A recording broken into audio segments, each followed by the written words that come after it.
Chers amis, bonjour et quel bonheur de vous retrouver. Bienvenue à cette nouvelle revue de presse de 7 jours sur Terre pour la semaine du 17 juin 2025. Vous remarquerez d'emblée que je suis en civil aujourd'hui. La raison est extrêmement simple. En fait, c'est qu'on a commencé par enregistrer la revue de presse ce matin tel que prévu et malheureusement, on a été interrompu assez rapidement par une grève à l'extérieur extrêmement bruyante des employés de l'État qui étaient donc, qui sont en grève, tout simplement, qui se mobilisent et qui font beaucoup de bruit. Et par pure malchance, c'était vraiment tout juste sur le pas de notre porte. Donc, il était extrêmement difficile d'avoir une bande audio compréhensible pour vous. On avait pris pour acquis qu'on ne pourrait pas enregistrer pour le reste de la journée, étant donné qu'on est revenu cet après-midi. Ils étaient toujours là, donc on a pris pour acquis que ce serait pour toute la journée. Mais là, vous voyez, il est tout juste avant 16 heures, on constate, ils sont partis, on est toujours dans la journée, donc je me suis dit, écoute, désolé pour l'accoutrement, mais la priorité, c'est vous livrer l'émission aujourd'hui d'abord et avant tout. Alors, on y va en fin de journée, ça nous donne d'autant plus l'opportunité de réagir aux derniers développements. Vous devinerez. Le sujet de l'émission d'aujourd'hui, bien sûr, cette attaque, 16 attaques réciproques, devrais-je dire, entre Israël et l'Iran, parce que ce qui a commencé initialement par une attaque purement israélienne, une attaque spectaculaire, une attaque extrêmement efficace, on y reviendra tout à l'heure sur les impacts, les conséquences de tout ça, mais manifestement un succès stratégique quasi total pour Israël, répondu ensuite par on pourrait dire une réponse un peu décevante de la part de l'Iran. On va aussi avoir l'opportunité tout à l'heure de traiter un peu plus en détail les implications. Où ça nous amène? Mais déjà, on voit les réponses à nos questions qu'on évoquait ce matin. On avait terminé le segment en se disant, attention, tout indique que l'Iran essaie d'avoir un cessez-le-feu, essaie d'avoir une pause. Et écoutez, à la seconde où on a quitté l'enregistrement, je regarde mon téléphone et je vois sur les grandes agences de presse, notamment Reuters, qu'effectivement, l'Iran est déjà en contact avec des États du Golfe, notamment le Qatar, les Émirats arabes unis, etc., avec l'espoir qu'ils puissent communiquer avec les États-Unis pour que les États-Unis convainquent Israël de faire la paix et d'en venir à un cessez-le-feu. Alors, l'Iran est déjà en train de tap out, comme on pourrait dire, et on y reviendra tout à l'heure sur pourquoi et comment on a pu en venir là. Alors, la première des choses, je pense, aujourd'hui, ce serait de revenir sur le contexte avant qu'on déballe l'attaque elle-même. Le contexte, on le connaît un peu. Vous avez là-dessus une position assez singulière en étant membre de l'audience de 7 jours sur Terre et en ayant eu les revues de presse au cours des dernières semaines parce que on a eu ensemble la chance de traiter en détail chacun des éléments du contexte lui-même. On a regardé le développement et on a évalué chaque semaine la possibilité grandissante que tout ça dégénère vers effectivement une attaque israélienne appuyée par les Américains. Le contexte, c'est celui des négociations, donc, entre les États-Unis et l'Iran sur la question du programme nucléaire iranien, de l'enrichissement en fait de l'uranium spécifiquement. C'est vraiment le point qui achoppe actuellement parce que au point où on en était avec les négociations, il était devenu assez clair que l'Iran n'aurait jamais d'armes nucléaires, ou du moins pas publiquement la prétention, et même pas la prétention en fait d'un programme militaire. L'Iran et les États-Unis en étaient alors à négocier la question de l'enrichissement et qui plutôt envoierait les matières enrichies, l'uranium enrichi à l'Iran. L'Iran disait, c'est nous qui devrions faire cet enrichissement. On a payé très fort pour avoir le droit de le faire, pour avoir la capacité de le faire. Bien sûr, plusieurs scientifiques iraniens ont perdu la vie dans la poursuite de cet objectif national, mais on ajoute à ça également les coûts économiques énormes, alors que l'Iran, depuis un certain nombre d'années, est sous un régime de sanctions étouffant, et notamment le régime imposé par Trump, qui était qualifié par Trump lui-même du régime de pression maximale. On a imposé vraiment un carcan économique extrêmement contraignant au régime iranien qui le force aujourd'hui à dire, écoutez, cette capacité d'enrichissement, ça nous a coûté extrêmement cher, littéralement, et donc on ne va pas la céder simplement parce que ça ne vous plaît pas. Les Américains en étaient à proposer une forme de compromis à l'Iran. Un compromis, honnêtement, que moi j'estime extrêmement raisonnable. Et c'est un peu ce qui a exposé là-dessus la mauvaise foi des Iraniens, qui a causé l'effondrement des négociations. Parce que les Américains en étaient venus déjà à faire des concessions énormes. On en a parlé ensemble dans la revue de presse, justement. Quand je vous dis, on a eu la chance de faire le développement et de suivre comment on est arrivé à ça. Ben, c'est que vous connaissez maintenant les raisons des négociations, qu'est-ce qui a achoppé précisément dans l'enrichissement, mais aussi les implications régionales. La Turquie, la Syrie, les acteurs comme l'Arabie saoudite et les désirs de chacun au Golfe d'avoir leur propre programme nucléaire. C'est vraiment ce thème, en fait, en fond de trame qui change complètement le calcul parce que les Américains, normalement, auraient dit un non flat, totalement, à l'Iran. Hors de question que vous ayez un programme nucléaire point final. Peu importe si c'est pour des visées civiles, pacifiques, énergétiques, ce que vous voulez. Mais on en a parlé ensemble. Vous avez un certain nombre d'États dans la région, des États du Golfe, notamment le Qatar, l'Arabie saoudite, la Syrie, même de manière de plus en plus explicite, ont des prétentions pour une transition énergétique après le pétrole. Et c'est évident pour plusieurs que même si on fait complètement abstraction de l'idée de l'électrification, du développement durable, qu'on fait comme si tout ça n'existait pas, il y a la question très évidente des réserves. Arrivera un jour où les réserves accessibles et économiquement viables de ces États vont être épuisées. Et dans un tel scénario, il faudra naturellement débloquer l'industrie énergétique et la faire transiter vers quelque chose de plus durable. Et c'est là qu'on arrive, non pas vers les panneaux solaires, non pas vers les éoliennes, mais vers les programmes nucléaires, qui sont bien sûr la source d'une fierté nationale considérable pour ces États aussi, qui en ce moment ont créé une identité, toute une identité nationale autour de la production pétrolière, de la richesse, la prospérité que ça a généré. Les États ont été configurés en conséquence. Aujourd'hui, il va prendre quelque chose pour remplacer ça. Et cette autonomie, on n'est pas prêt à la perdre au niveau énergétique. Plusieurs se voient même comme des exportateurs d'électricité à long terme. Et donc, tout le monde dans la région veut un programme nucléaire. Ce qui force les États-Unis à prendre acte de ce fait et à dire à l'Iran, dans le processus de négociation, on est prêt à vous inclure dans ce régime nucléaire pacifique, civil, énergétique, pur et simple, à condition que vous entriez dans une espèce de consortium avec les autres États de la région pour obtenir de l'uranium enrichi. Ça aurait permis aux États-Unis d'avoir une surveillance sur le processus, ça aurait permis également d'apporter un collatéral dans l'éventualité où l'Iran ne collabore pas ou refuse de donner accès à ces installations, quoi que ce soit, on aurait été en mesure de tout simplement cesser les livraisons d'uranium enrichi. Bien sûr, l'Iran le sait, et pour cette raison, il était hors de question pour le régime iranien d'accepter ce genre de conditions. Et c'est exactement ce que je vous dis a mené à la frappe israélienne, parce que ce refus de recevoir son uranium à partir de l'extérieur faisait un peu exposer le fait que l'Iran avait effectivement, au fond de sa pensée, une forme de prétention militaire. Actuellement, on a un enrichissement qui va jusqu'à 60%. C'est le seul pays à travers le monde qui développe de l'uranium jusqu'à ce niveau et qui n'a pas de programme militaire, qui ne fait pas d'ogive nucléaire avec son matériel. Donc, on arrive clairement dans un scénario où l'Iran avait des arrière-pensées. Et aujourd'hui, on lui demande, on colle le bluff d'une certaine manière, où on lui dit, on va te donner de l'uranium. On va te le donner au bon taux d'enrichissement, à la seule condition que tu ne l'utilises pas pour former des armes. Et l'Iran refuse cette condition. Donc, sans excuser l'attitude israélienne, il faut être très clair. Si on le voit depuis leur perspective, c'est parfaitement compréhensible.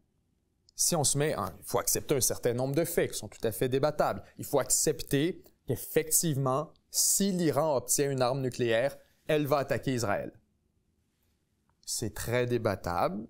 Peut-être que l'Iran l'utiliserait uniquement comme dissuasif. On saute aux conclusions en présumant qu'effectivement, mais si on accepte cette position, qui est la position israélienne, effectivement, ça veut dire qu'il faut les attaquer immédiatement avant que l'équilibre de la force se renverse. Donc, le contexte les négociations nucléaires, ça, il est assez clair. On est conscient qu'il y avait un peu une tentative de bonne foi, tant de l'Iran que des États-Unis, d'en venir à un compromis.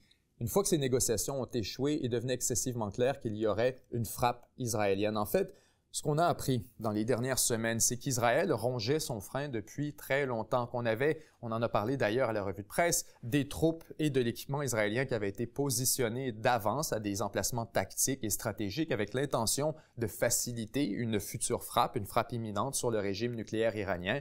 Et ça nous donnait la puce à l'oreille. Maintenant, la question était de savoir, est-ce qu'on est en train de bluffer? Est-ce qu'on est en train de jouer un peu à une partie de poker? Parce que, on s'entend, vous avez les Américains et les Iraniens qui négocient sous la menace d'une attaque israélienne dans l'éventualité où on n'a pas d'entente. Plus la menace est crédible, plus ça met de la pression sur l'Iran de faire des concessions aux États-Unis. Et donc, on aurait pu dire que les manœuvres, les tactiques israéliennes qui envoyaient des signaux de fumée très évidents comme quoi on s'apprête à vous bombarder, ça aurait pu être interprété comme de la propagande, mais ça facilitait beaucoup la négociation du point de vue des Américains. Trump avait pas l'air de comprendre ça. D'ailleurs, Trump a répété à plusieurs occasions « les menaces israéliennes nuisent au processus de négociation ». Clairement, les Iraniens ont manifesté leur agacement du fait qu'il y avait un gun sur leur temple pendant la négociation. Mais s'il y a quoi que ce soit, c'est ce qui a forcé les Iraniens à gagner autant de temps. Manifestement, Israël anticipait que les négociations n'allaient nulle part parce que, bon, s'il y avait un peu effectivement de pression qu'on pourrait attribuer à de la propagande, qu'on essayait de faciliter un peu la négociation pour les Américains, l'Iran était terrifié et n'aimait pas ça et comme je l'ai mentionné, ont clairement manifesté leur agacement aux États-Unis. D'ailleurs, on se souvient que quelques jours avant l'attaque israélienne, alors qu'on nous télégraphiait que ça allait peut-être se passer, les Saoudiens qui sont en théorie les ennemis, les rivaux stratégiques quasi mortels. On est bien sûr dans un contexte de détente depuis quelques années, mais normalement des adversaires stratégiques générationnels. Et les Saoudiens ont pris le téléphone pour appeler l'Iran et leur conseiller de faire une entente avec les États-Unis, en les prévenant en fait que s'il n'y avait pas d'entente, que si les négociations tombaient à l'eau, il y aurait sans aucun doute, sans ambiguïté, une frappe israélienne sur le régime iranien. Et pourquoi les Saoudiens ont décidé de cette initiative et d'appeler directement les Iraniens? C'est pour leurs propres intérêts. C'est que les Saoudiens exportent du pétrole un peu partout à travers le monde, qu'ils ont besoin de la navigabilité de la région, et on reviendra un peu plus tard, notamment sur le détroit d'Ormuz, et qu'ils ont besoin qu'il y ait, qu'on évite autant que possible une escalade qui enflammerait la région au complet. Donc, à travers ce processus de négociation, tout le monde est en train de télégraphier à l'Iran « Fais attention, je pense qu'ils sont vraiment sérieux, ils s'apprêtent à te bombarder. » On a appris entre les branches que l'attaque était prévue depuis le mois d'avril par les Israéliens. On avait en fait mis tout en place pour frapper directement le régime il y a déjà plusieurs mois et on nous dit que c'est pas arrivé pour des facteurs externes. Les supposés facteurs externes, en fait, on les connaît très bien, c'est l'opposition de Donald Trump qui a demandé à Netanyahou et à Israël de mettre ça sur la glace au moins pour quelques mois, le temps qu'on en vienne à une tentative sérieuse de négociation avec Donald Trump. On en a parlé ensemble d'ailleurs. Il y avait un aspect un peu théâtral, un peu performatif dans ces négociations, alors qu'on savait dès le départ que les États-Unis avaient l'intention d'appuyer une frappe israélienne. Mais on ne pouvait pas le faire sans d'abord avoir fait l'effort sincère de tendre la main au régime iranien et dire « Avant qu'on te bombarde, serais-tu prêt à faire des concessions? Ce qu'on essaie d'obtenir comme concession à travers notre bombardement. On peut te l'éviter, tu as juste à nous le donner tout de suite. » On s'entend, c'était un peu optimiste et on peut s'attendre à ce que notre adversaire nous crache dans la main. Mais à la grande surprise de plusieurs, à cause notamment du contexte dans lequel se trouve l'Iran, à cause de la campagne de pression maximale exercée par Trump et prolongée par l'administration Biden en certains cas au cours des dernières années, à cause de la pauvreté dans laquelle s'est retrouvé le régime et on s'entend aussi de la perte du Hamas, du Hezbollah, un contexte extrêmement difficile pour l'Iran.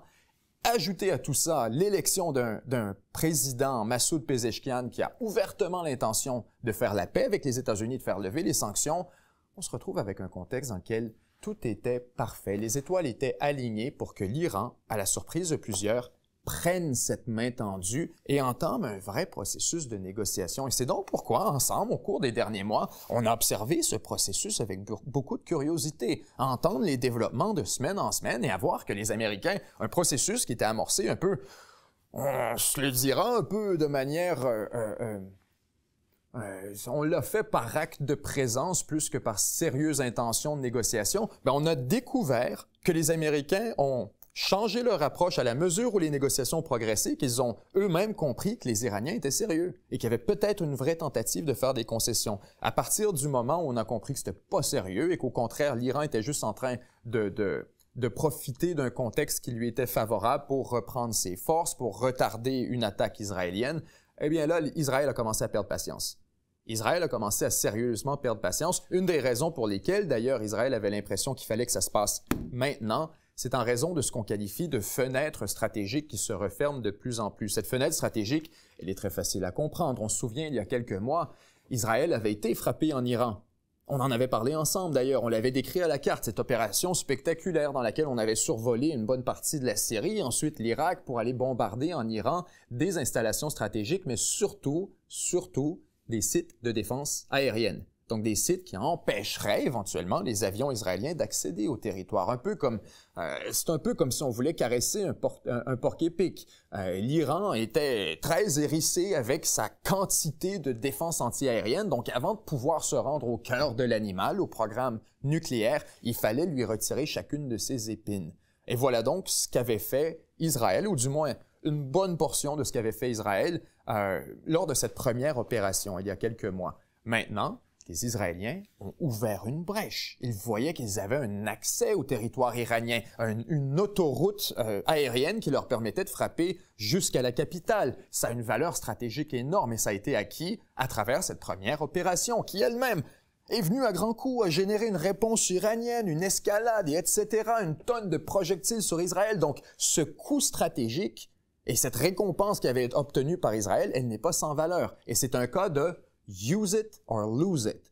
Si tu te sers pas de cette autoroute, justement, elle va se refermer. Les Iraniens sont pas stupides. Ils voient qu'il y a une brèche dans leur défense aérienne, ouverte par l'aviation israélienne, et qu'ils vont s'en servir pour aller bombarder la capitale si ça reste ouvert. Qu'ont fait les Iraniens au cours des derniers mois? On a eu d'ailleurs des articles assez intéressants de la part du Times of Israel, le New York Times également, des articles, bien sûr, largement alignés avec les intérêts israéliens, mais qui nous parlaient des tentatives ou plutôt des actions posées par le régime iranien depuis la dernière attaque, depuis les derniers mois, pour reconstruire le système de défense aérienne. Alors voilà, les Israéliens voyaient que la fenêtre était sur le point de se refermer, qu'il allait falloir une autre frappe, encore une fois, ne serait-ce que pour s'ouvrir la route jusqu'au programme nucléaire. Ça, c'était hors de question. Donc, on a décidé, 1, d'aller de l'avant en raison de cette fenêtre militaire. 2, on a bien sûr la question de la fenêtre politique. On a une administration Trump dont le capital politique est réduit de jour en jour. On a une administration républicaine qui pourrait être remplacée au midterm. On a une situation également politique à Israël qui est extrêmement fragile, une certaine opposition qui se développe contre Netanyahou. Donc la fenêtre là-dessus était loin d'être idéale. Il fallait qu'on passe à l'action avant que, bien sûr, il y ait un changement des conditions qui contraindrait Israël ou les États-Unis à remettre ça à plus tard. Il faut comprendre que l'opération contre l'Iran est quelque chose qui est préparé depuis des années par Israël et par, on pourrait dire, l'état-major américain qui a bien sûr assisté dans cette opération. On y reviendra dans un instant.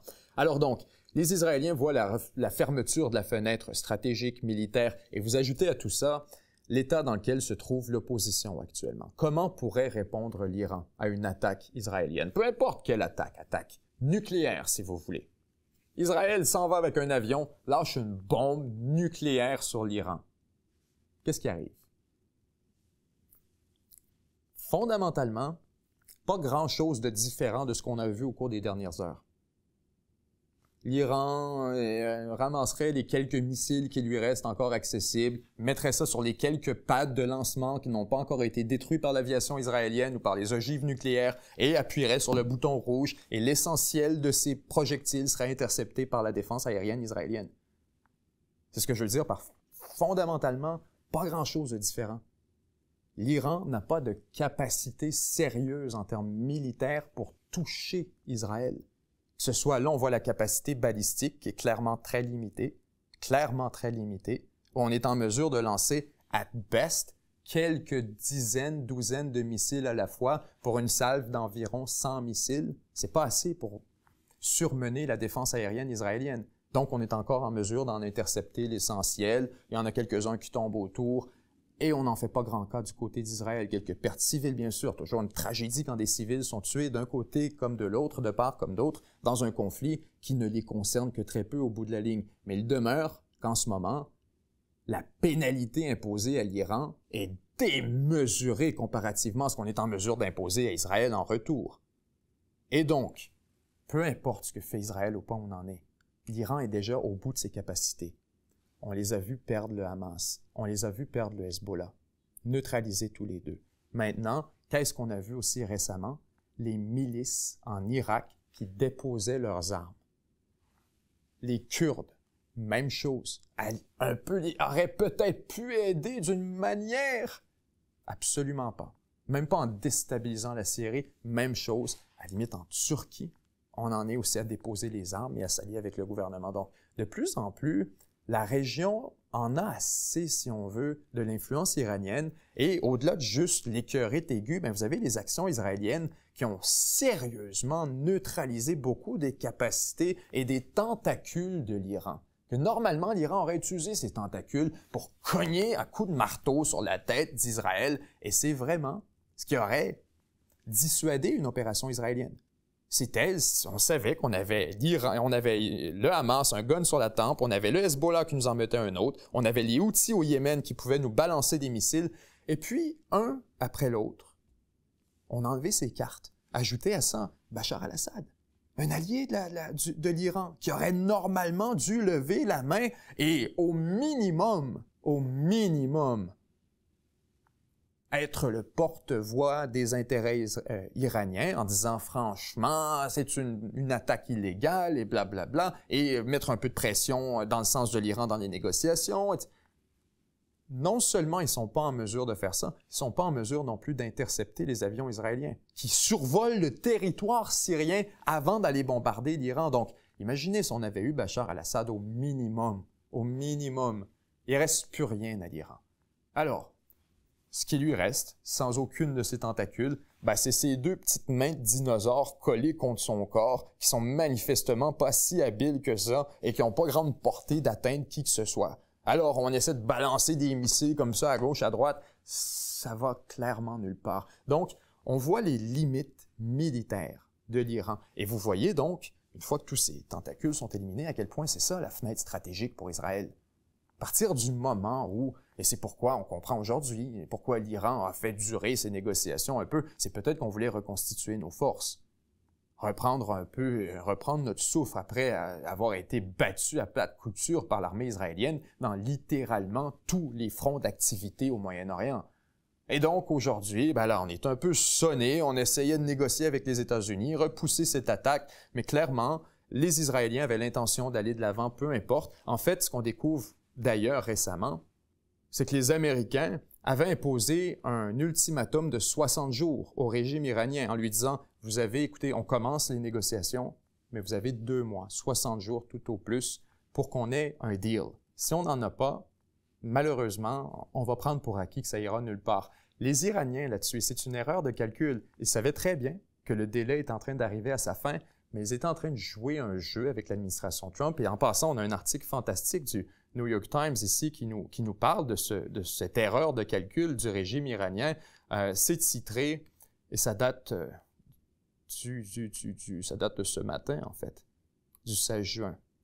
Une erreur de calcul de l'Iran conduit au lourd bilan des frappes israéliennes, selon les responsables. Des entretiens avec une demi-douzaine de hauts responsables iraniens montrent qu'ils ne s'attendaient pas à ce qu'Israël frappe avant une nouvelle ronde de négociations. Et vous voyez donc ce que je veux vous dire. Les Iraniens voyaient les négociations comme une forme de couverture diplomatique qui empêchait une frappe israélienne, se disant « tant qu'on négocie avec les Américains, jamais les Israéliens vont nous frapper ». Et en plus, ce qu'ils apprenaient en coulisses, c'est que les États-Unis littéralement demandaient à Israël d'arrêter et de mettre ça sur la glace le temps parce qu'ils voulaient négocier avec l'Iran. Donc si on se met dans la posture de l'Iran, ils disaient « Regarde, tant qu'il y a des négociations, on est sécuritaire ». Et c'est notamment, et c'est ce qu'explique cet article, c'est notamment ce qui a mené aux pertes catastrophiques de l'Iran dans l'opération israélienne. C'est que normalement, évidemment, l'Iran s'attendait à se faire frapper à la fin des négociations. Évidemment, c'était écrit dans le ciel. Israël le disait, les États-Unis le disaient, l'Arabie saoudite les a appelés pour leur dire. Ils étaient parfaitement au courant qu'elle allait se faire frapper si les négociations échouaient. Mais dans leur tête, c'était pas fini. Il y avait encore des négociations prévues. Et même si le délai qui était passé, le délai de 60 jours, dans leur tête, c'était correct. On était encore en négociation, puis c'est une bonne couverture diplomatique. Donc voilà cette erreur de calcul qui a mené à une négligence iranienne, qui a permis à autant d'équipements d'être exposés, accessibles et identifiables, ciblables par les projectiles israéliens. Maintenant, on comprend le contexte, la fenêtre qui se refermait pour Israël, le fait qu'on avait absolument le jeu libre pour passer à l'avant, les Américains, le délai s'est passé, maintenant, l'opération elle-même. Il faut comprendre que les Israéliens préparaient depuis des années une frappe sur le programme nucléaire iranien. Ça a été discuté avec les Américains, avec un peu tout le monde. Et les Américains ont toujours dit, on vous aidera pas, mais on se tiendra pas dans le chemin. En fait, ce sont les propos exacts qui ont été utilisés par Donald Trump et qu'on a rapportés dans les médias subséquemment. Trump avait dit, I will not stand in the way. Si vous décidez d'y aller, allez-y, mais on vous aidera pas, mais on vous nuira pas. Israël a donc pris ça pour un feu vert et en fait, Israël a choisi elle-même d'appliquer le délai proposé par Trump, l'ultimatum de 60 jours. C'est Israël elle-même a décidé de prendre le téléphone, d'appeler les Américains et de dire « OK, boum, boum, ça fait le jour 61, c'est l'heure maintenant de passer à l'action selon votre ultimatum, donc on y va. » Et là-dessus, les Américains n'ont eu d'autre choix que de dire, ben, effectivement, on a mis un ultimatum, l'ultimatum est terminé, et donc on a donné un feu vert à Israël. De quelle manière ça a été fait? Est-ce que c'était implicite, explicite? Clairement, ils ne se sont pas tenus dans le chemin, comme le dirait Trump. Alors, Israël a décidé d'y aller avec cette opération qui avait été planifiée depuis très longtemps, et on a vu la preuve que ça avait été planifié depuis très longtemps. Premièrement, bon, un certain nombre de cibles qui étaient identifiées, en fait, des centaines de cibles à travers l'Iran, mais surtout la complexité et l'envergure de l'opération elle-même. Alors que, on en a parlé un peu à la carte, c'est une opération extrêmement complexe. Il y a trop de cibles, essentiellement. Il y a trop de cibles. C'est un peu de quoi on parlait ensemble quand on avait, si vous êtes nouveau à la revue de presse, on a déjà analysé ensemble de quoi aurait l'air une attaque israélienne contre le programme nucléaire iranien, qu'est-ce que ça implique. Et le constat qu'on faisait ensemble, c'était la complexité et l'envergure démesurée d'une opération de la sorte qui mobilisait essentiellement l'entièreté de la force aérienne israélienne. Ça demandait une opération de ravitaillement au-dessus de l'Irak, dans une zone contestée. Ça demandait plusieurs heures de survol. Ça demandait des missions, écoutez, de presque 24 heures par certains avions. C'est quelque chose d'extrêmement difficile. C'est essentiellement le time to shine, si on veut, pour l'aviation israélienne. Et ajouter à tout ça les considérations logistiques. Israël n'avait pas les bombes appropriées pour détruire le programme nucléaire iranien de manière adéquate. On peut bien sûr le détruire superficiellement, on peut causer des dégâts, ralentir, on peut peut-être même obstruer un peu pendant quelques mois, mais de là à détruire entièrement les installations, c'était tout simplement impossible. On en a parlé ensemble aussi à cause de la nature souterraine de ces installations. Ce sont des sites souterrains basés dans le roc, en dessous des montagnes, et donc excessivement difficile, devrais-je dire, de les détruire.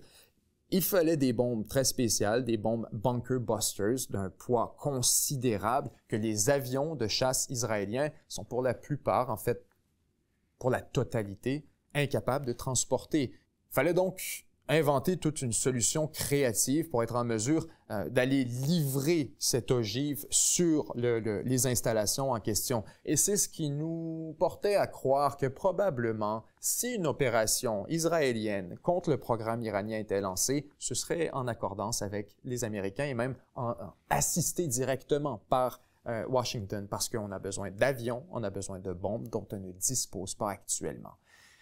On a compris maintenant comment Israël voulait aller de l'avant, comment son plan était réfléchi.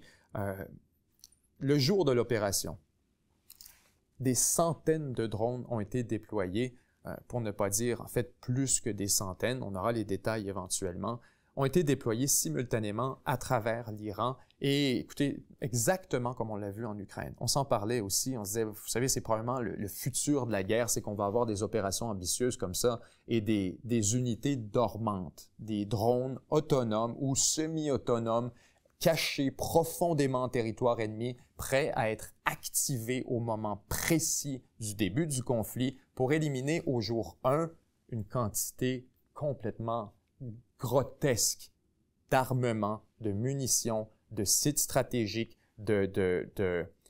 écoutez, on pourrait même parler d'unités directement, de généraux, d'individus. Ça peut aller très loin. Autant on est capable de cibler, on est capable de frapper au jour 1. Suffit seulement de cacher ces drones un peu partout. On se parlait notamment des Chinois qui achètent beaucoup de terrain, de terre et d'espace autour des sites stratégiques américains. Et ça invitait à la suspicion. de certains aux États-Unis qui se disaient « Mais pourquoi les Chinois accumulent comme ça des terrains vides autour de nos bases militaires? Il doit y avoir une motivation sous-jacente. » Maintenant, la loi n'interdisait rien de tout ça explicitement. On ne voyait aucune activité suspecte. Maintenant, on voit les Ukrainiens introduire en Russie par des conteneurs une foule de drones armés avec des ogives qu'on a pu déployer pour aller frapper, on nous dit, une douzaine, une trentaine, une quarantaine d'avions, dépendamment à qui vous parlez, sur le territoire russe.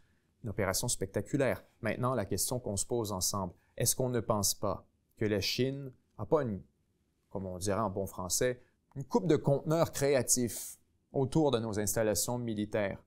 Est-ce qu'on n'a pas la même chose?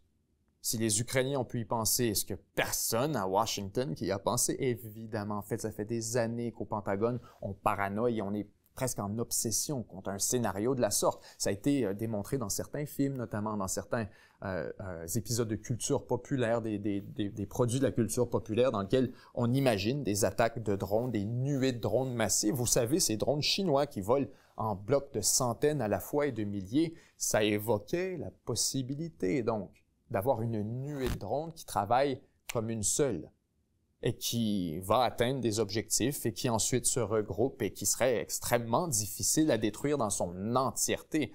Alors voilà le contexte dans lequel se tient l'opération israélienne. Et c'est pourquoi j'ai trouvé aussi spectaculaire qu'à peine quelques jours après qu'on ait évoqué la nature révolutionnaire de l'attaque ukrainienne sur la Russie, Israël a fait exactement la même chose, en cachant des drones au milieu du territoire iranien, les laissant dormants pendant des années pour ensuite les activer au jour 1 et causer une quantité de dommages absolument ahurissante. En fait, ce qu'ont fait les drones, de ce qu'on comprend pour le moment, c'est qu'à la seconde où ils ont été activés, au moment où l'attaque était sur le point de commencer, on a priorisé tous les sites de défense aérienne. On a donc retiré toutes les épines du porc-épic pour qu'ensuite, tout simplement, l'aviation israélienne ait pu entrer, le caresser et l'euthanasier. D'une manière, écoute, naturellement, les Iraniens ont été sonnés par tout ça, parce qu'on s'attend à ce que notre défense aérienne soit en mesure au moins de représenter une opposition, au moins de lancer quelques missiles, au moins de faire acte de présence contre une attaque massive par un opposant. D'une manière, la réponse iranienne aurait dû être, c'est la réponse ultime, c'est celle à laquelle le régime s'est préparé pendant des années. Donc d'abord, on a cette erreur de calcul, on ne pensait pas que c'était pour venir aussi vite. Donc oui, on avait des avions dehors qui n'auraient pas dû l'être, on avait des sites de défense aérienne qui étaient peut-être pas aussi actifs qu'ils auraient dû l'être, on avait des gens peut-être qui n'étaient pas dans un état de prudence suffisant, ceux derrière les systèmes, ceux derrière les radars, il y a aussi, ça c'est un autre élément à ne pas négliger. Et donc, Israël a été en mesure, dès les premières minutes, de premièrement éliminer toute la défense possible qui aurait pu empêcher les avions de pénétrer. Parce que ces petits drones, et ça c'est vraiment une utilisation de ressources, ces petits drones avec une petite ogive ne peuvent évidemment pas détruire un bunker en dessous d'une montagne pour le programme nucléaire iranien. Mais, big but, ils peuvent absolument détruire un radar qui permet d'opérer votre système de défense aérienne. Il peut détruire une tour de communication. Il peut tuer quelqu'un en pleine rue. Il peut faire exploser une voiture. Il peut toucher des cibles plus mobiles, plus légères, plus dynamiques, peut-être qu'un énorme programme comme ça qui lui demande ses bunker busters. Mais il y a une limite à ce que peut faire l'aviation israélienne. Naturellement, il ne peut pas s'approcher des unités de défense aérienne, ça représente un certain niveau de risque, premièrement. Deuxièmement, ça, c'est de la logistique, mais vos avions, ils ont une quantité limitée de cargo, de payload, les pylônes qu'ils portent pour apporter des missiles, des bombes, on n'en a pas à l'infini. Donc, pour chaque voyage, pour chaque sortie, les avions israéliens ont une capacité limitée. S'il faut qu'ils dépensent 3 ou 4 munitions à la frontière juste pour accéder au territoire, ensuite, il leur en reste beaucoup moins pour détruire le programme nucléaire, pour aller frapper la cible originale. Alors donc, cette attaque de drone, ce qu'elle a permis notamment, c'est de maximiser l'impact de l'aviation israélienne et de s'assurer que, elle puisse opérer avec la suprématie aérienne, donc sans aucune opposition ou menace contre son opération, mais encore plus, qu'elle puisse larguer 100% de ses munitions directement sur des cibles stratégiques de nature nucléaire, militaire, qui avaient un intérêt dans le cadre du programme nucléaire iranien. Et voilà donc comment cette danse absolument extrêmement sophistiquée là, de la part des forces armées israéliennes est venue s'emboîter pour permettre cette opération absolument spectaculaire. On a frappé, ça c'est important de le comprendre. Les drones se sont concentrés sur la défense aérienne, on l'a mentionné. L'aviation israélienne s'est concentrée sur les sites, les infrastructures nucléaires, notamment à Natanz, à Fordo. Mais on a aussi tué, bon, au-delà des laboratoires, etc., le capital humain du programme nucléaire iranien. Donc, les scientifiques, les gens qui le financent, les gens qui y participent, qui le dirigent de près ou de loin, tout le monde qui est associé ou qui a contribué au programme nucléaire iranien a été ciblé. Et on pourrait même élargir encore plus. Alors que l'aviation israélienne a mené des frappes de décapitation contre l'entièreté du gouvernement iranien. Et ça, il est important d'en prendre la mesure. Il y a quelques années, on avait eu une attaque surprenante, spectaculaire, qui nous avait, si on écoute les médias, amené au précipice de la Troisième Guerre mondiale, alors que Trump avait tué général Qassem Soleimani, qui était le chef des forces révolutionnaires, donc de l'armée de la révolution en Iran. Vous avez deux groupes militaires, vous avez l'armée conventionnelle, l'armée nationale, et vous avez les forces de défense de la révolution, les gardes de la révolution. Trump avait tué le général Soleimani avec une frappe en Syrie ou en Irak, si je ne m'abuse. Et là-dessus, c'était une opportunité que même l'Iran avait été surpris de ce genre de frappe d'envergure. C'est vraiment juste que normalement, la CIA suit toujours ce genre de mecs. On a Soleimani qui était connu comme un général iranien qui causait énormément de problèmes aux troupes américaines. Hein. On s'entend, les proxys iraniens tiraient souvent des missiles, des projectiles ou s'attaquaient directement aux forces américaines au Moyen-Orient, des bases, des ambassades, etc. Donc, les Américains détestaient beaucoup ce Soleimani. Et là, ils le voient, le surveillent en constance, le surveillent en permanence, le voient partir d'Iran en avion, atterrir dans un pays tiers, accessible aux États-Unis.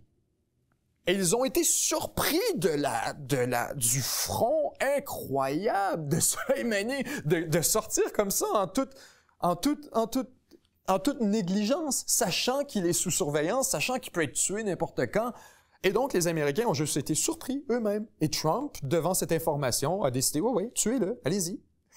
Et donc, les Américains avaient lancé une frappe à ce moment contre Soleimani qui avait surpris tout le monde. On se demandait, mais d'où ça vient? C'est quoi le rapport? Il n'y en avait pas. C'est vraiment juste les Américains avaient une opportunité sur un plateau d'argent. Ils croyaient pas eux-mêmes.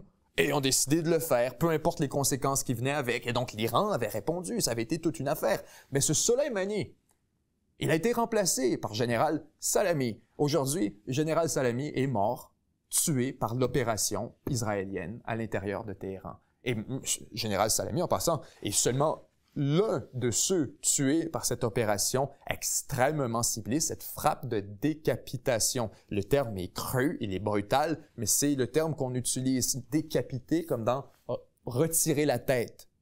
C'est exactement ce qui se passe avec le régime iranien. C'est pourquoi, et le programme nucléaire, on coupe la tête du programme, on tranche la tête de l'armée, et on se retrouve ensuite avec juste des unités qui n'ont pas de leadership, c'est carrément délibéré, c'est intentionnel. On est en train d'essayer de changer le régime iranien, littéralement. C'est un changement de régime en ce moment qu'on est en train d'essayer du côté des États-Unis et d'Israël. J'espère qu'il n'y a aucune illusion là-dessus. Si l'intention était de contraindre l'Iran à une forme de négociation, je pense qu'on a peut-être atteint précisément l'inverse. On y reviendra dans un moment. Alors, le Mossad a été extrêmement impliqué dans cette attaque, vous le comprendrez, sur d'abord la portion des assassinats, le ciblage, mais aussi dans l'opération des drones initiale qui aura permis à l'aviation israélienne d'accéder au territoire. Tout ça, du côté iranien, naturellement, laisse avec une espèce de traumatisme difficile à surestimer, pratiquement impossible en fait, parce que l'Iran construit son identité depuis la Révolution comme le principal adversaire d'Israël, comme l'ennemi du sionisme, les frères, de la cause palestinienne, mais aussi plus largement de la cause chiite à travers le Moyen-Orient. L'Iran s'est toujours présenté comme ça, comme un défenseur de sa propre idéologie. Lorsqu'on voit Israël bombarder Téhéran, la capitale iranienne, en plein jour, sans aucune forme d'opposition, il n'y a pas d'autre mot pour décrire l'expérience pour la population iranienne que frustrante, stupéfiante et traumatisante.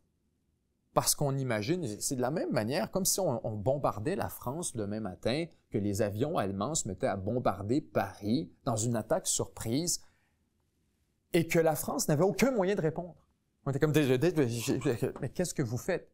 Ben, on n'a rien, on lui lance des roches, mais rien qui se passe. C'est l'équivalent qui se produit en ce moment. Les Iraniens, dans les heures d'abord, dans les premières heures de l'attaque, n'avaient pas toute l'information. Ils ne peuvent pas savoir que les Israéliens ont déployé des drones un peu partout, ont détruit l'entièreté de la défense aérienne. Tout ce qu'ils voient, c'est un gouvernement totalement incompétent, une armée impotente, incapable de se défendre elle-même, encore plus de défendre le territoire, la population et les infrastructures d'abord militaires, stratégiques et maintenant économiques.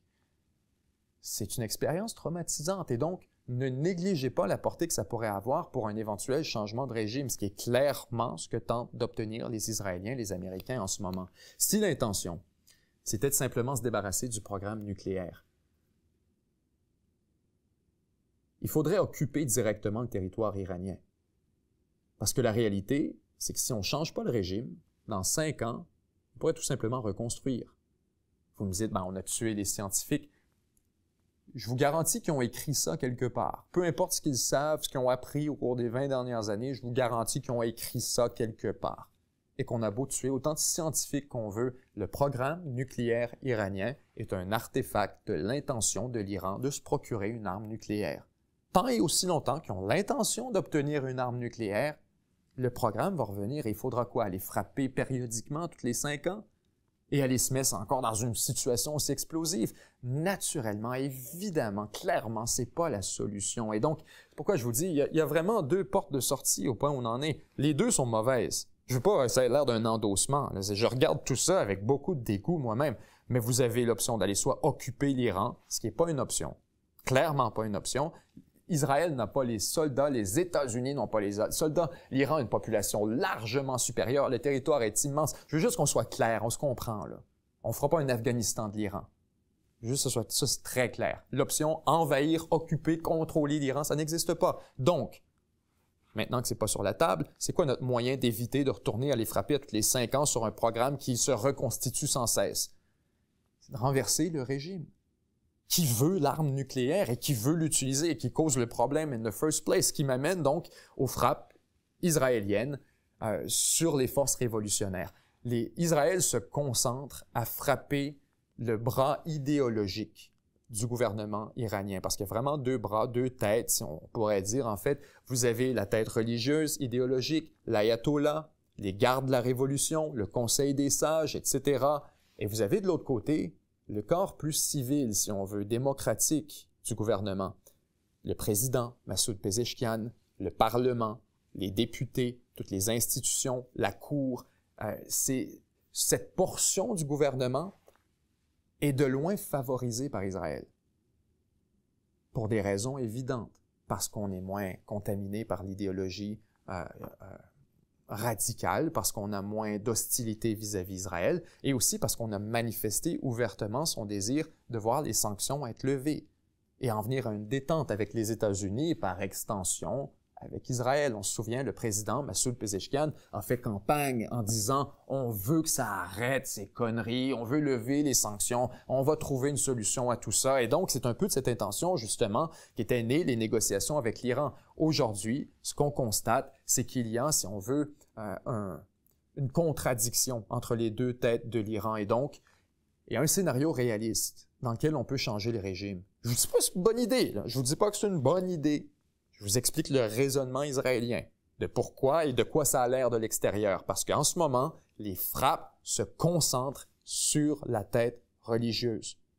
On ne frappe pas ou à peine le secteur militaire, civil, national, si on veut, seulement les gardes de la Révolution, etc. Alors, ça indique qu'on voudrait peut-être affaiblir cette tête au détriment de l'autre pour lui permettre de s'imposer et peut-être provoquer une révolution en Iran. On sait qu'on a un climat quand même explosif en Iran au cours des derniers mois. Encore une fois, je vous explique la perception israélienne de cet enjeu et comment c'est reçu en Iran depuis leur propre perspective. Il y a bien sûr beaucoup de nuances à faire là-dedans, mais tout nous indique que ce que Israël tente de faire, c'est changer le régime littéralement. Est-ce que c'est possible ou une bonne idée? À vous de le déterminer. La réponse iranienne, c'est là qu'on en vient, qui ajoute au traumatisme d'ailleurs, parce que les Iraniens qui voient leur territoire bombardé par l'ennemi juré, celui qu'on a protégé la population de défendre, ben là, voilà, vous voyez un peu le scénario. On vous taxe, on vous impose, non seulement on vous impose sur vos revenus, on vous impose des contraintes majeures dans votre qualité de vie, là. Vous ne pouvez plus voyager, l'économie s'effondre, vous ne pouvez plus échanger de monnaie, votre famille qui est à l'extérieur ne peut pas venir vous voir. L'Iran est vraiment étouffé. Et ça, ben, qui en paie le prix? La population. Alors, vous avez déjà un climat assez difficile en Iran où on vous impose un coût énorme sous prétexte et sous justification qu'on se bat contre un ennemi qui doit être éliminé à tout prix, le méchant sionisme et les méchants américains et l'impérialisme et le capitalisme, et ce sont ceux qu'on doit éliminer. Alors voilà maintenant la position dans laquelle se trouvent les Iraniens qui regardent leur gouvernement qui n'a absolument rien fait pour se défendre et qui est incapable de répondre à la fameuse attaque qu'il décrit depuis des années. Naturellement, c'est traumatisant. L'Iran en doit maintenant répondre. Et l'incompétence, la faiblesse de sa réponse nous dit tout sur où est-ce qu'on en est et quel est le potentiel d'escalade. Parce que, normalement, l'Iran avait comme intention, avait planifié de lancer quelques 1000 missiles, projectiles, drones, missiles balistiques, appelez ça comme vous voulez. On a plusieurs, bien sûr, moyens de balancer des ogives sur Israël ou sur un ennemi. On aurait passé par 1000 projectiles. C'était le plan original. On a été en mesure d'en lancer seulement 100. Par salve.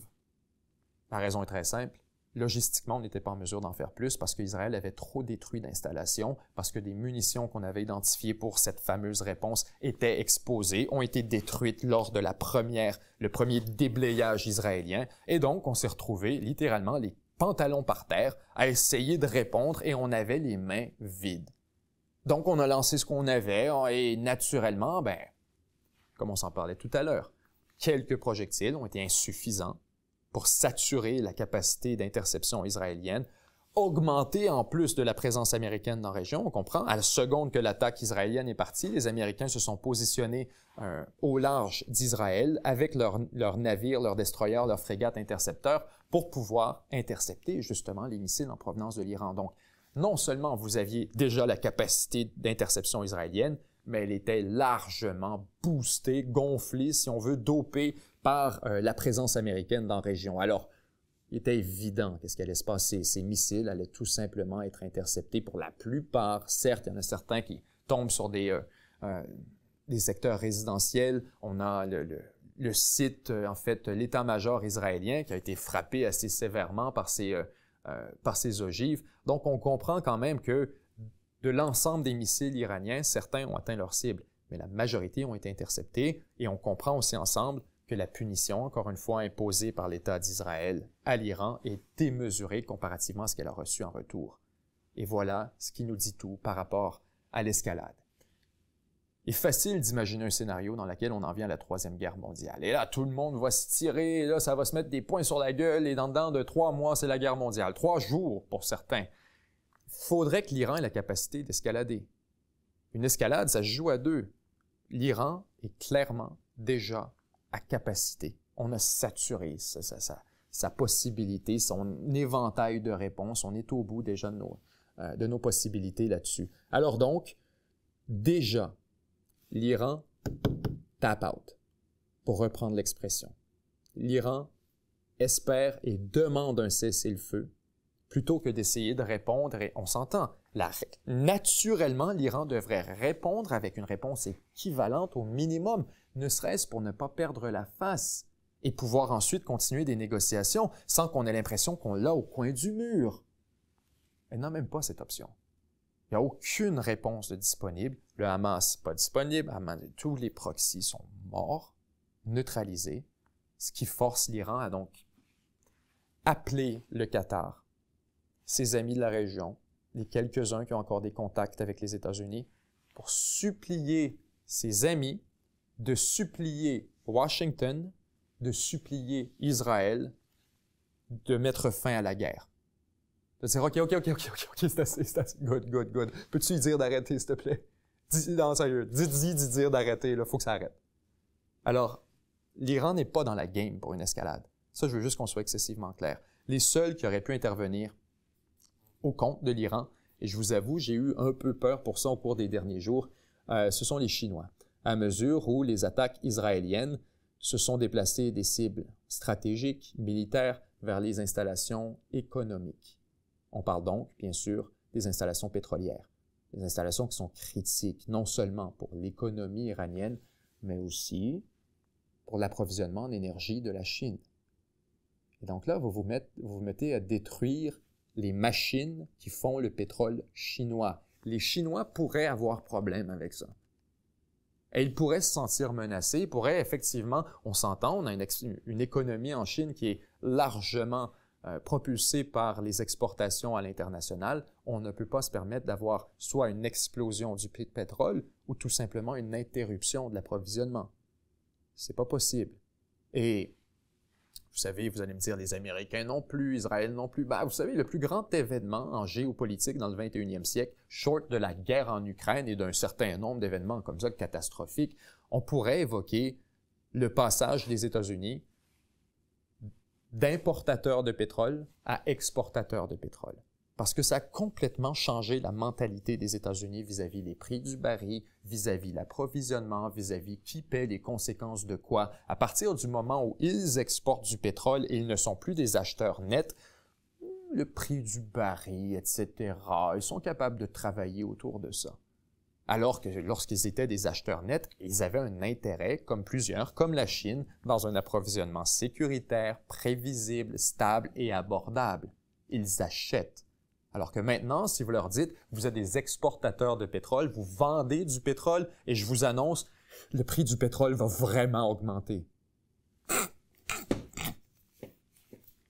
Ils n'en ont rien à cirer. Et donc, vous voyez en ce moment une contradiction entre les intérêts occidentaux, surtout des États-Unis, on s'entend, et les intérêts de la Chine et de l'Iran, etc., qui, eux, ont un intérêt dans la stabilité, de la prévisibilité et un baril abordable. Et de l'autre côté, les Américains qui ont un intérêt à déstabiliser le marché, à se positionner au centre de tout ça, vider la réserve stratégique à profit, la remplir à...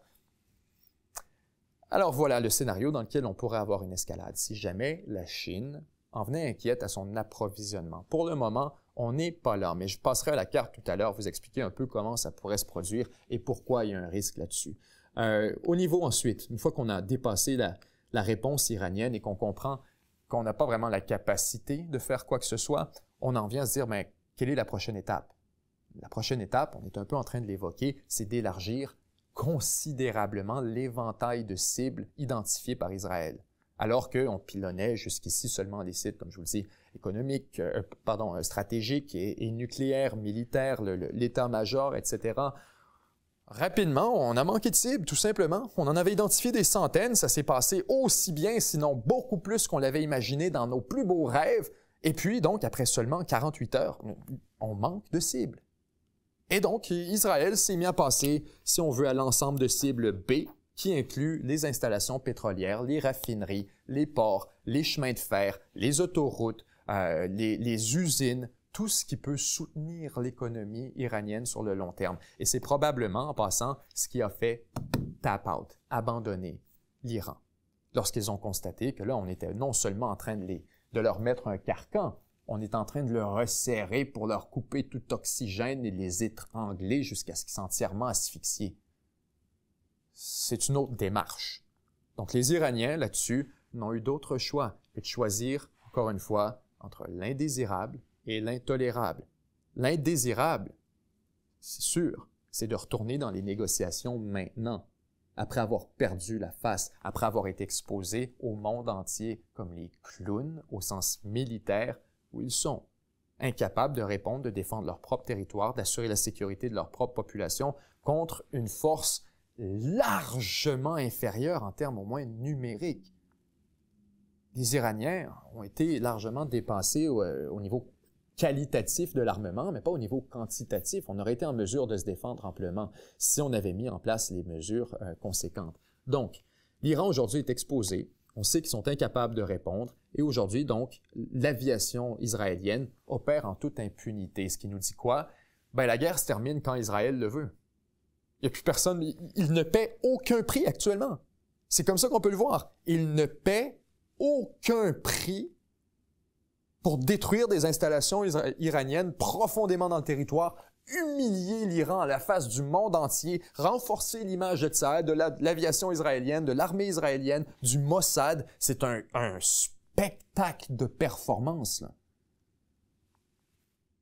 Alors que les Iraniens sont capables d'absolument rien faire. Donc, la guerre, exactement comme on l'a vu à Gaza, exactement comme on l'a vu au Liban, elle va se terminer lorsqu'Israël aura terminé. Lorsqu'elle aura passé son inventaire de cibles, et que maintenant, bon, là, tu me disais quoi déjà? Tu me disais que tu veux négocier, c'est ça? Ça, je t'ai entendu, après ma 60e bombe, dire quelque chose comme « Assez, je voudrais négocier ». On est rendu à 450. Veux-tu encore négocier? Oui? Bon. Là, on va s'asseoir et on va parler ensemble. On sait maintenant que je peux te bombarder quand je veux. On sait maintenant que ton programme nucléaire, it ain't shit. Si je décide d'y aller puis de détruire ça à grandeur, je le fais. Les Américains vont m'aider. C'est pas la Hamas qui va m'empêcher. C'est pas l'Hezbollah. Bon. Là, qu'est-ce que tu me disais sur ton programme nucléaire déjà, avant que tout ça arrive? Là? Tu me disais que tu vas enrichir, peu importe, qu'il n'y a rien qui va t'empêcher. Ouais? T'es sûr que tu veux continuer sur cette ligne-là? Vous voyez comment la négociation vient complètement transformer. Et donc, choisir entre l'indésirable et l'intolérable, croyez-moi, ça ne tente pas du tout à l'Iran de faire ça, là. Ça leur tentait pas du tout de retourner, d'arrêter tout ça maintenant et d'aller en négociation dans ces conditions-là. Mais l'alternative, l'intolérable, ben c'est une guerre avec Israël qui fait tomber le régime. Parce que c'est quoi? Après combien de jours vous pensez que l'aviation israélienne tourne dans le ciel et bombarde vos frères, vos sœurs, puis que le gouvernement fait absolument rien, puis les culottes à terre, pas capables de rien faire, que leurs ministres se font éliminer? Après combien de jours les gens, les Iraniens, commencent à se poser la question de la compétence? 5 jours? 10 jours? 1 mois? C'est inévitable. Il y a un point où on se dit, ben voyons, mais c'est quoi ce gouvernement de clowns? Ils sont pas capables de... Voyons donc, on nous a menti. La propagande nationale est non seulement fausse, elle est grossière, elle est grotesque, elle est embarrassante, on est faible, on est un paria. Ce point-là va venir assez rapidement. Et donc, le régime, on dit choisir l'indésirable, l'intolérable, préfère perdre la face plutôt que de perdre la face.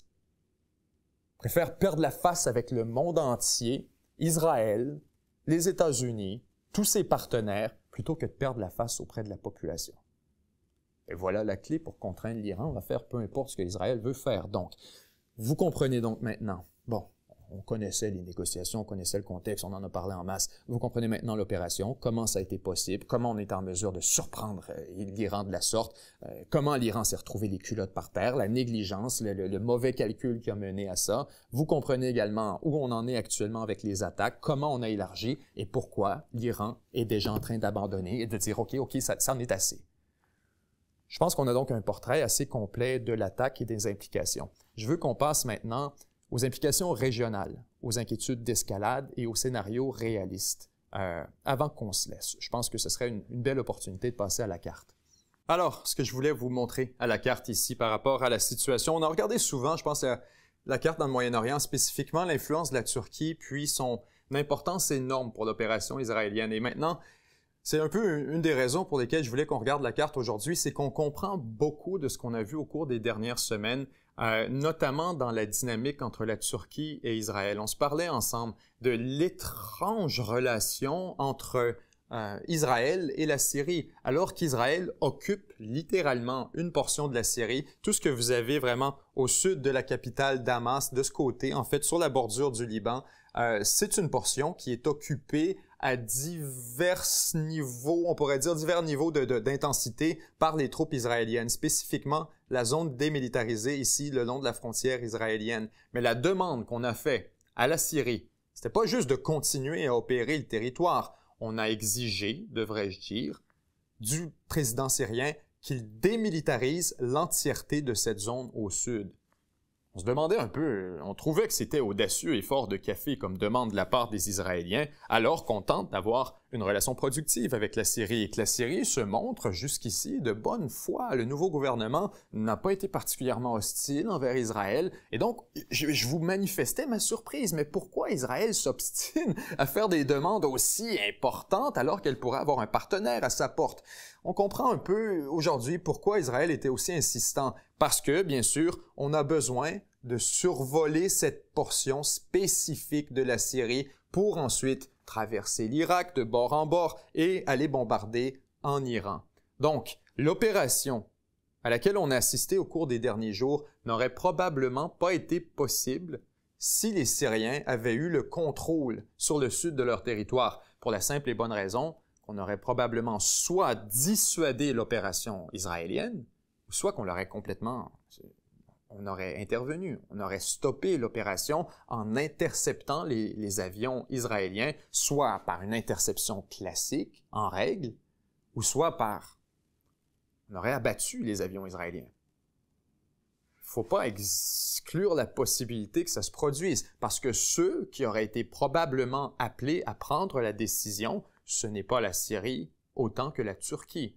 On en a parlé beaucoup ensemble. La Turquie exerce une influence absolument capitale sur la Syrie et sur le régime de Hayat Tahrir al-Sham, au point où on en est. Le gouvernement, le régime, appelons-le comme on veut, le nouveau gouvernement syrien est largement appuyé par la Turquie et c'est la Turquie qui assure la protection de son territoire au moment où on se parle. Donc, la Turquie, qui n'est pas en particulier bon terme avec Israël, en fait, s'il y a quoi que ce soit, sont très frustrés aujourd'hui de l'opération israélienne en disant « ça doit plus arriver, absolument », mais probablement que la Turquie aurait intervenu.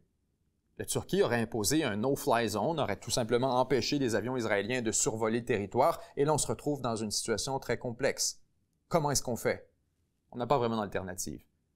Ce qui nous amène à comprendre donc pourquoi les Israéliens ont insisté aussi fort pour garder une zone démilitarisée au sud de la Syrie, tout simplement pour continuer à la survoler en toute impunité et pour permettre, par extension, à Tahrir al-Sham, au gouvernement syrien, d'avoir un élément de deniability, qu'on puisse regarder dans l'autre direction, de nier, excusez-moi l'expression anglaise, de pouvoir nier tout simplement toute forme d'implication ou de complicité avec Israël. S'il avait fallu que la Syrie ait de l'équipement pour intercepter les avions israéliens au sud de son... et que les avions survolent en toute impunité, on aurait pu regarder dans la direction de la Syrie et dire « Êtes-vous de mèche avec les Israéliens? » Et donc, ça aurait placé la Syrie et la Turquie dans une position très, très, très délicate. Donc, quand on parle de fenêtres stratégiques qui se referment, il y a aussi cet élément clairement qui était à l'esprit des Israéliens. On avait en ce moment une magnifique fenêtre qui nous permettait de bombarder jusqu'en Iran, qui était sur le point de potentiellement se refermer. Ensuite, je vous évoquais tout à l'heure la question de l'escalade et la possibilité qu'on se retrouve avec des navires chinois spécifiquement dans la région. Parce que, c'est assez clair, vous avez la Chine de ce côté, l'Iran d'un autre, le détroit d'Ormuz qui connecte ici à travers, Malacca jusqu'à la Chine. Malacca, il n'y a pas de problème. La navigabilité est relativement bonne et s'il arrivait un problème, probablement que la Chine pourrait intervenir. Singapour est un acteur relativement responsable et c'est un point d'étranglement qui jusqu'ici ne pose pas vraiment de problème. Même dans les exercices militaires, etc., on ne s'imagine pas vraiment.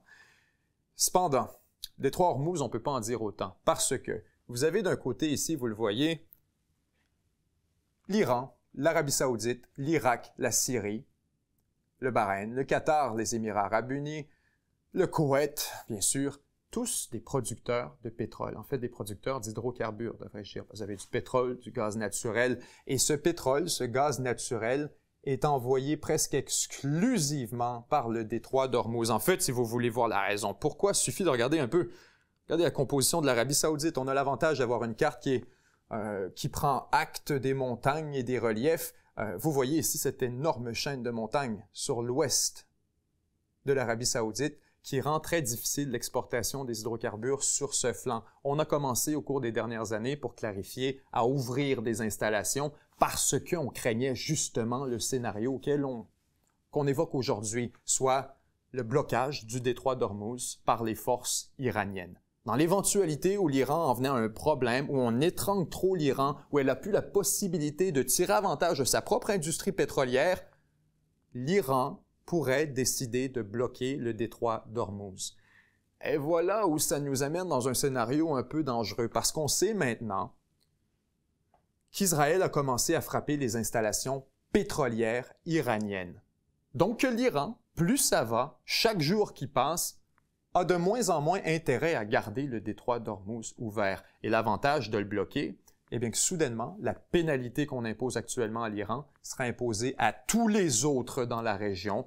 Tout le monde paierait la conséquence, serait enclavé, pris littéralement derrière un étau contrôlé par l'Iran et serait forcé donc d'accumuler son pétrole, de mettre fin à la production, et ça causerait une crise majeure assez rapidement. Vous comprenez que les considérations sont énormes.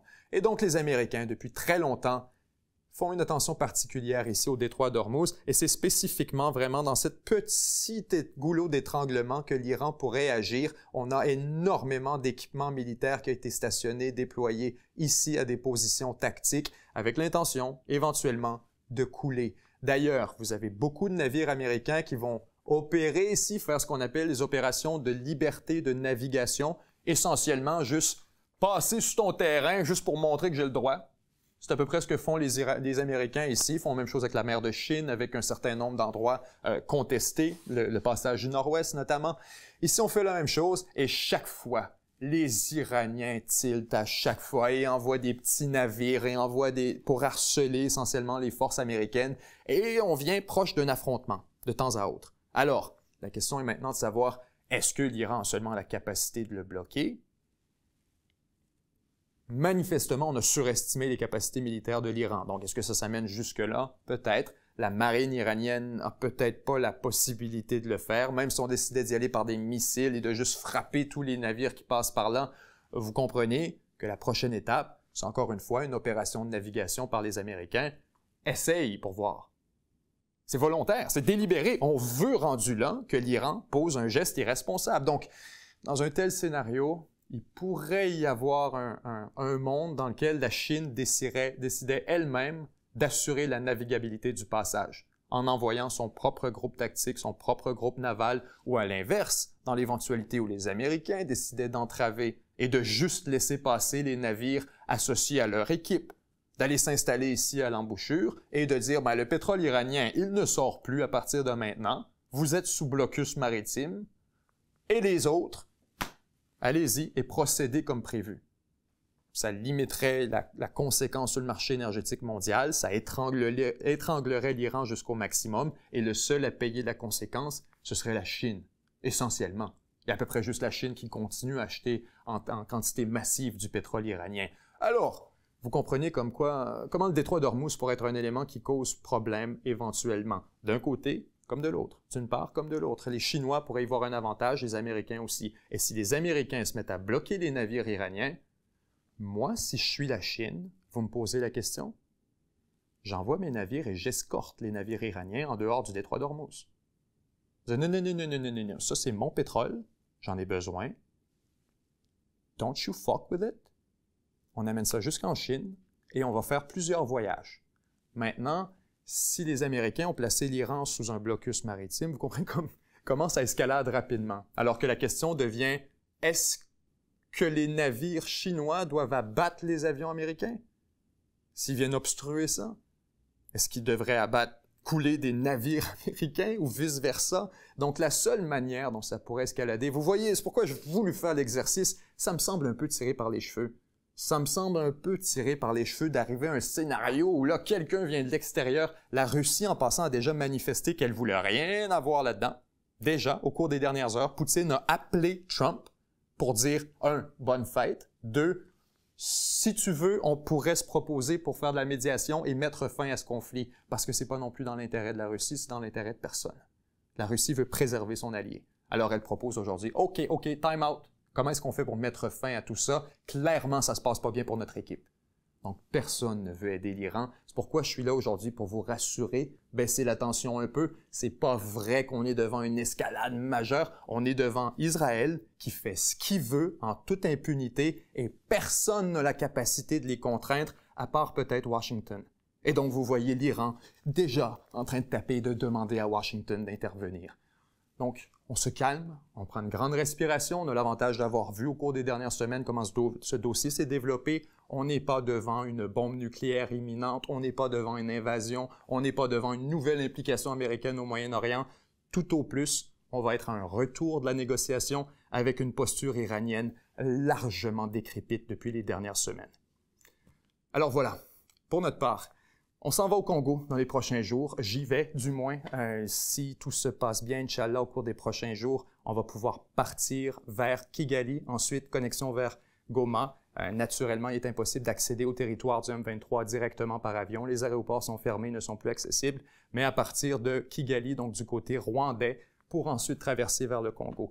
J'attends encore les détails exacts, mais je vais vous tenir au courant, la date du départ exactement, de beaucoup de nos travaux quand on est sur place. Il sera peut-être un peu difficile pour moi d'extraire des images à votre intention, mais je vais faire mon possible pour qu'on puisse au minimum vous donner des développements, des updates à nos membres pour que vous puissiez avoir une idée. Ne faites donc pas de surprise. S'il n'y a pas de revue de presse la semaine prochaine, c'est normal, je ne serai pas ici. S'il y en a une, alors ce sera l'extrême dernière, parce qu'on est actuellement en train de déterminer le jour exact du départ. C'était censé être le 10 juin. Il a fallu prendre acte de certains développements et de la situation sur le terrain. Aujourd'hui, on est à redéfinir ce départ pour donc dans quelques jours. Alors, s'il n'y a pas de revue de presse la semaine prochaine et que c'est la dernière fois qu'on se voit d'ici ce moment, je vous aime, partagez l'amour, semez l'espoir. Sinon, on se revoit la semaine prochaine, même heure, même moment. Bye bye.